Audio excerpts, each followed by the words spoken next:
ENT 2-11. Les règlements vous avez 15 minutes pour la présentation. Je vous montrerai le temps restant aux 7, 4 et 2 minutes ainsi qu'à la dernière minute. Je ferai le décompte des 10 dernières secondes avec les doigts et j'afficherai un carton indiquant à la fin de votre présentation. Une période de questions de durée de 5 minutes chronométrée suivra. Après les 5 minutes, j'annoncerai la fin de celle-ci. Si vous êtes en train de répondre à une question, veuillez brièvement conclure. Vous ne devez en aucun cas dévoiler la provenance de votre cellule sous peine de disqualification immédiate. Veuillez, s'il vous plaît, rester dans la zone de la captation vidéo délimitée par le tableau blanc. À tous les observateurs, l'espace vous sera demandé tout au long de la présentation de la période de questions. Si vous désirez applaudir, vous devrez attendre la période de questions. Nous ne devons en aucun temps dévoiler la provenance de l'équipe présente. Aucune entrée ni sortie de la salle n'est permise pendant la présentation ou durant la période de questions. Veuillez éteindre votre cellule de téléphone. Déjà, une petite à se présenter. Bonjour, c'est Marie-Pierre, je suis conseillère en éducation et en développement de compétences pour le Conseil québécois de la coopération et de la mutualité et dans le dossier CCM. Bonjour, Laurent Chauzy, je suis stratège marketing à l'agence Pro. Bonjour, moi c'est Raphaël, je suis conseiller chez Publicis. Bonjour, moi c'est Étienne, j'ai rédigé le cas que vous avez fait. Je suis également premier vice-président de la Fondation du CQCM, ainsi que conseiller expert en finance pour le consortium de coopération des entreprises collectives. Bonjour, je m'appelle donc Thibault. À ma gauche, j'ai Félix Laroche et à mon extrême gauche, j'ai Émile Couture. Aujourd'hui, on va vous présenter les stratégies FFE de service solidaire du client. Pour commencer, on va faire un petit plan de présentation. Donc, on va commencer la présentation vraiment avec le mandat qui nous avait été transmis. Ensuite, on va aller vers la mission, vision et valeur pour pouvoir faire une analyse du FFOM. Ensuite, on va vous fournir nos stratégies recommandées pour pouvoir vous donner le budget qui est associé à ces stratégies-là et terminer bien évidemment avec la conclusion.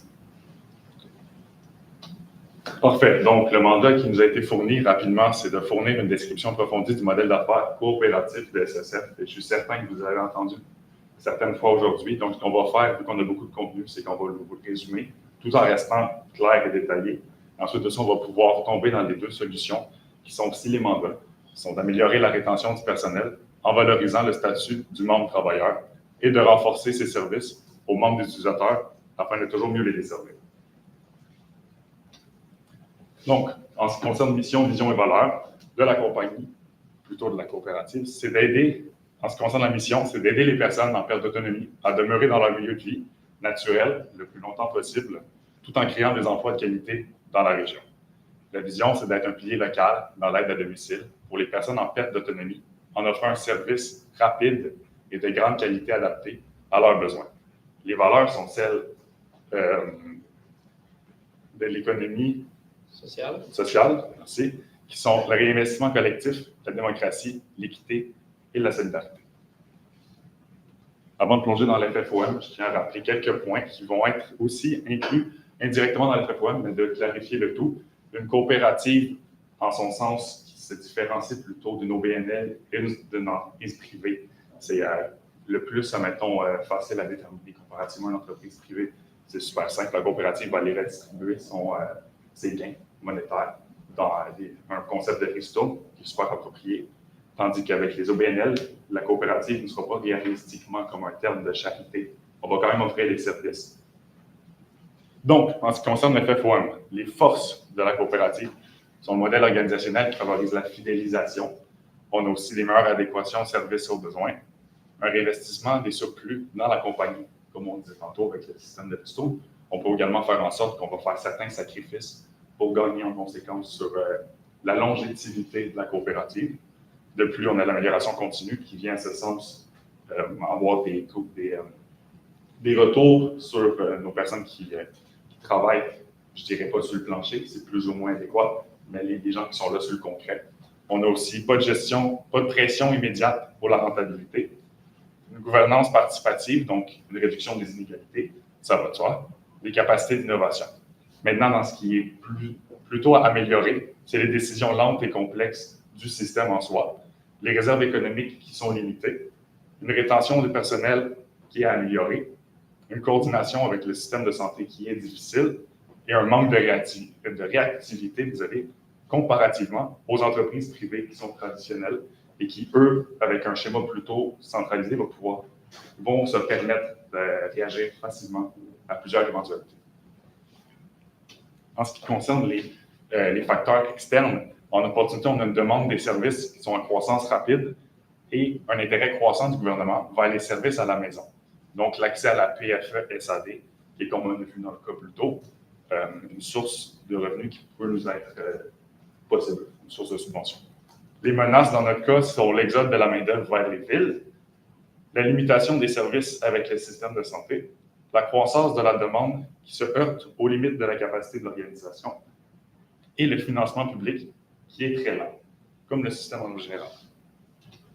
Parfait. Donc, pour commencer sur nos stratégies d'affaires pour SPF, premièrement, on veut aller chercher un partenariat accru avec le CIUSSS parce que ça va nous permettre de répondre au mandat qui est de renforcer nos services aux membres utilisateurs pour avoir toujours un meilleur service.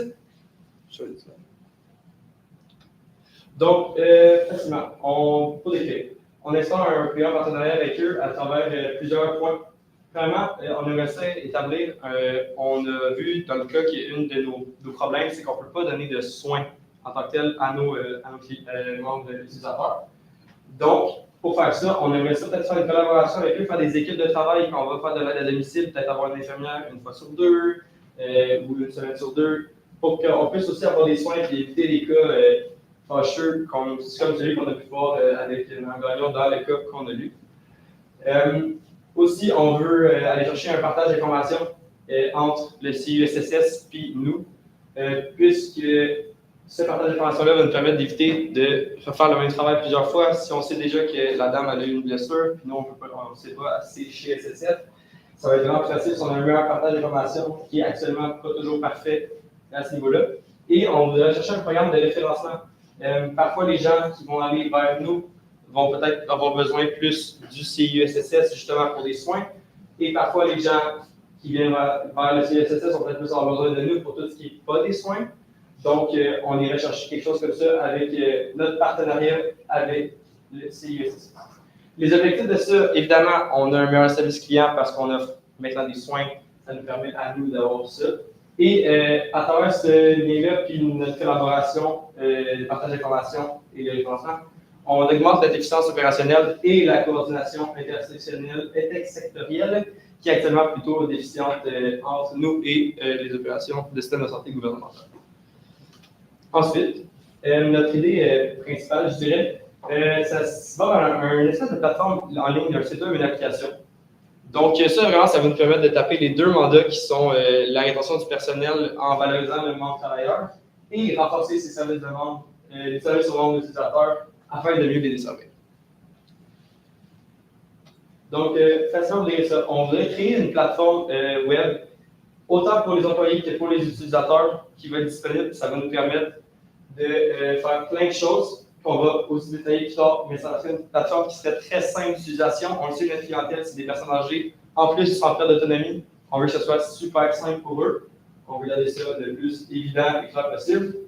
Donc, à travers cette plateforme-là, on veut possiblement, plus pour le côté entreprise, avoir un système similaire à un mini-système ERP qui est un Electronic Resource Planning, qui va nous permettre de vraiment mieux planifier nos horaires, notre charge de travail, qui va au camp.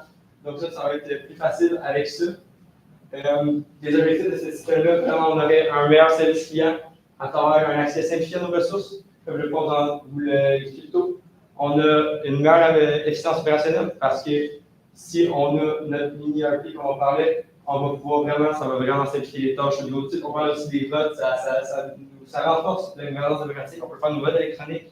Ça va être plus facile, comme je l'ai mentionné dans 2 minutes, pour les employés de pouvoir offrir des opportunités d'amélioration, qui est un des gros avantages du système des coops. Donc, c'est ça. Fait que, justement, pour continuer, on va aller vers la valorisation des employés et la réactivité qu'on va améliorer. Donc, premièrement, à travers ce setup-là, on créerait un espèce de canal d'aide immédiate, 24/7 ou le plus disponible possible, qui serait vraiment pour les gens qui sont actuellement, moi j'ai un problème, je veux faire ma facture en ligne, c'est vraiment important, puis je ne suis pas capable, puis j'habite à très loin, on a un territoire très vaste. Donc, c'est important qu'on puisse faire ça le plus rapidement possible. Donc, soit que ce soit à travers le téléphone ou via le site web, on peut avoir des textos, même si ce n'est pas très facile pour les gens, ou un numéro de téléphone clair. Ou si même tu as besoin d'avoir quelqu'un qui est à domicile, qui n'est pas un soin, ou si c'est un soin, on peut encore notre programme de référencement que j'ai mentionné plus tôt avec le CIESSS, qui peut être un beau lien qu'on peut utiliser justement pour ça. Donc ça va vraiment nous permettre d'avoir un meilleur service puis un service réactif. S'il y a un problème, on peut aider maintenant. Ça peut être juste très intéressant. Aussi, on veut rentrer un programme d'opportunité d'amélioration qui est vraiment pour tous les membres de l'entreprise. Donc, si moi, je suis un membre utilisateur et j'ai une idée d'amélioration parce qu'on peut avoir nos propres besoins et on veut les communiquer à l'entreprise, je vais pouvoir remplir quelque chose sur le site web ou l'application qui va me permettre un espèce de document, un formulaire, et ça va être logué. À la place de juste les entendre, maintenant on les log, et à la fin du mois ou 3 mois ou l'année, on a un vote démocratique avec choisir ça a été laquelle la meilleure amélioration dans la période de temps, avec une récompense, ça peut être l'argent, ça peut être l'exito, justement encore. À travers l'entreprise, on pense que ça peut être très utile. Ça nous permet, ça valorise vraiment beaucoup l'engagement démocratique, dans l'environnement démocratique, qui est sur notre modèle de coop, donc on pense que ça peut être très, très, très utile à ce niveau-là. Et en plus, ça fidélise nos employés. C'est eux-mêmes qui apportent des améliorations. Ça vient encore une fois avec le modèle de coop, donc ça peut être très, très intéressant. Maintenant, pour notre dernière stratégie, ça va être un sentiment d'appartenance et de valorisation. On va autant penser aux membres utilisateurs qu'aux travailleurs. Dans le fond, ça va répondre au même mandat que la stratégie 2.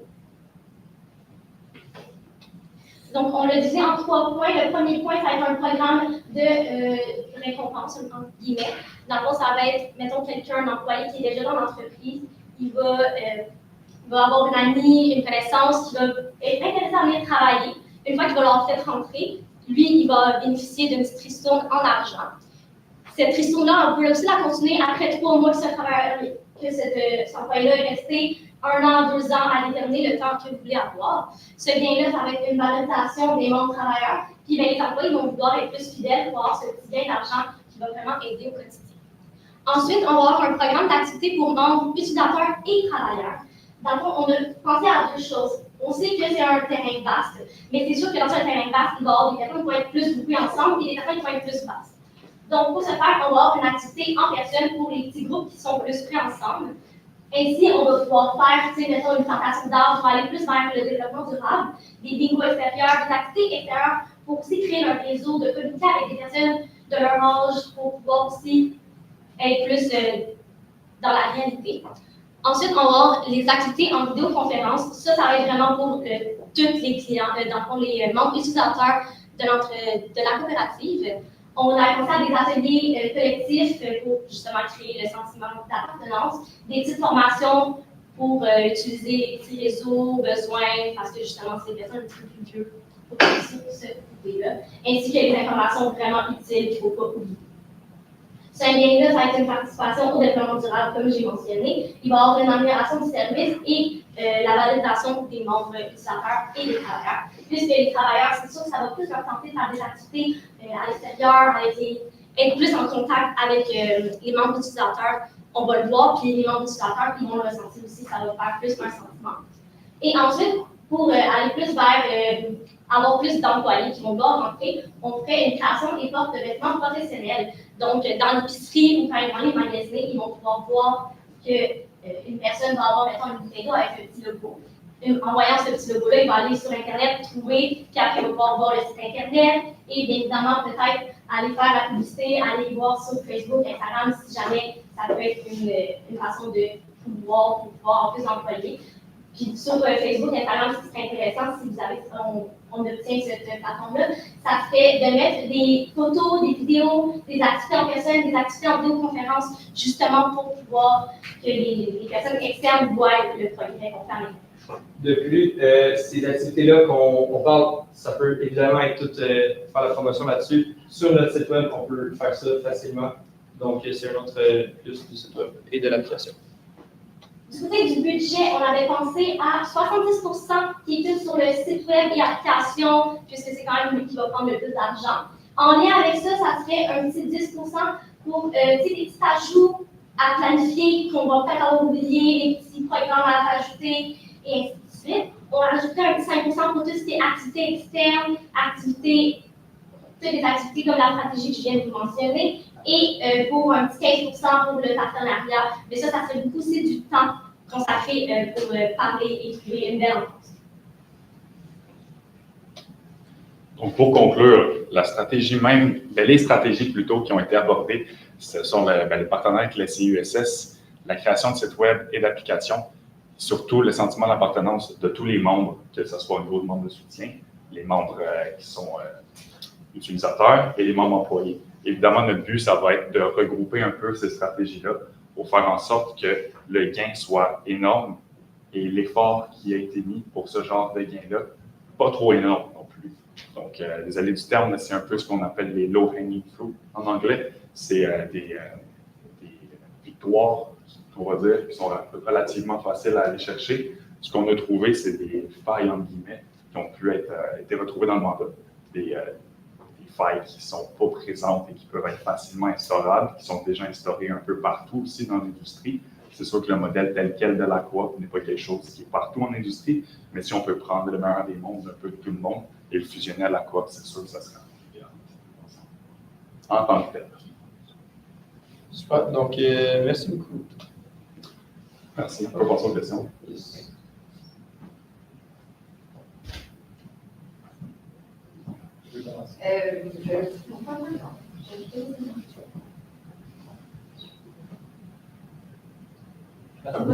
Oui. Ouais. Je suis en train de regarder mes affaires. Oui. Il y a plusieurs stratégies là-dedans, il y a plusieurs éléments aussi. On est une coopérative qui a peu de moyens, ça ne se cachera pas. Mais on a quand même un regroupement. Hein? On a un réseau. Les ESAD, le accent aigu, SAD. Est-ce qu'il y a des choses pour lesquelles on pourrait peut-être avoir de l'aide des ESAD? Comment vous voyez ça? Voyez-vous une place dans ce que vous avez fait pour le réseau, le regroupement? Définitivement. Au niveau du site web, ça peut ne pas juste être pour nous. Là, je sais qu'on peut établir ça à nos besoins personnels, mais c'est sûr que ça peut être partagé à travers justement les SAD pour les autres choses de soins services dans le domicile. Donc, ça, c'est des choses, autant la ligne d'urgence, comme je parlais, ça peut être quelque chose qui est utile pour tout le monde. Donc, il y a plusieurs éléments qu'on voit à ce niveau-là qui peuvent être partagés. Ce qu'on a vu aussi au sujet de la création même de la coop en tant que telle, c'est l'avantage qu'on a vu aussi avec ce genre de budget-là, ce genre de projet-là, c'est qu'on n'a pas réalistiquement besoin à court terme de faire autant de liquidité qu'on voudrait. Donc, évidemment, ça va être au sujet des membres, peu importe quel type de membre, de choisir si on veut aller de l'avant ou non, évidemment, avec les projets, et surtout comment on va aller de l'avant avec les projets, puis jusqu'où on va aller sacrifier, en guillemets, c'est un terme en quoi, sacrifier certains gains de l'histoire personnelle, parce que c'est de la valorisation aussi pour la compagnie en tant que telle, la coopérative.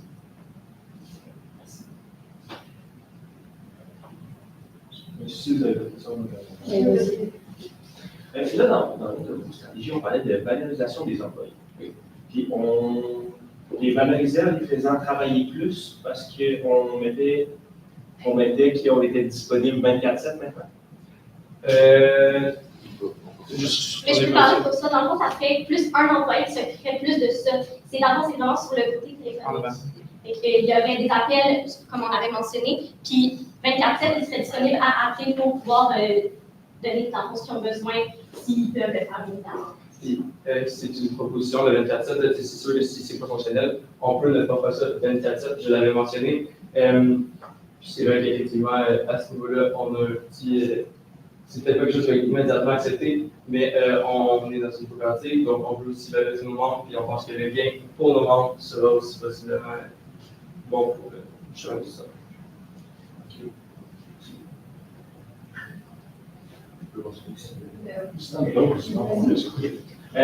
Là, tantôt, j'ai cru comprendre le fait il y a des bouteilles d'eau qui nous amènent sur un site web.